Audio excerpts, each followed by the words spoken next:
রাসূলুল্লাহকে ঈমানের দৃষ্টিতে দেখার নাম হলো ইহদিনাস সিরাতাল মুস্তাকিমকে দেখা। মওলা আলীকে ঈমানের নজরে দেখার নাম হলো সিরাতাল মুস্তাকিমকে দেখা। ইমাম হাসান হুসাইনকে ঈমানের নজরে দেখার নাম হলো সিরাতাল মুস্তাকিমকে দেখে নেওয়া।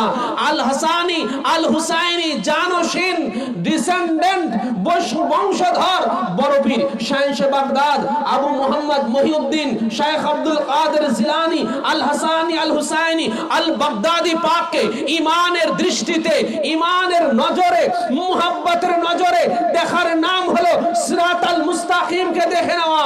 গৌসে পাকের গদিনিশিন আওলাদ পাক শাহেনশাহ বাগদাদ পাকের গদিনিশিন আওলাদ পাক মঙ্গলকোট পাকের গৌসে সানি পাক, যিনি সেই শাহেনশাহ বাগদাদ পাকের গদিনিশিন শাহেনশাহ বাগদাদ পাকের গৌসিয়াতের দায়িত্ব নিয়ে এই ভারতবর্ষে সর্বপ্রথম গৌসে পাকের আওলাদ পাক মঙ্গলকোট পাকের বাদশা গৌসে সানি পাক এই ভারতবর্ষে কদম পাক রেখেছিলেন। বলুন সুবহানাল্লাহ। উনি হচ্ছেন সেই সিরাতাল মুস্তাকিম, সুবহানাল্লাহ।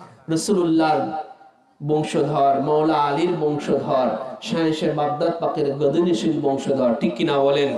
ইনারা হলো ভাই সিরাতাল মুস্তাকিম।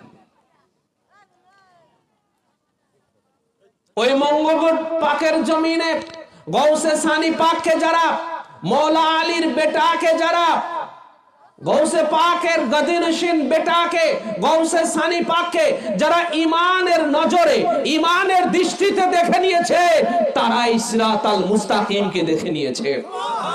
মেদিনীপুরের মওলা পাককে যারা গৌসে সানি পাকের গদিনিশিন মেদিনীপুরের মওলা পাককে যারা ঈমানের নজরে দেখেছে, তারা স্বয়ং সিরাতাল মুস্তাকিমকে দেখে নিয়েছে।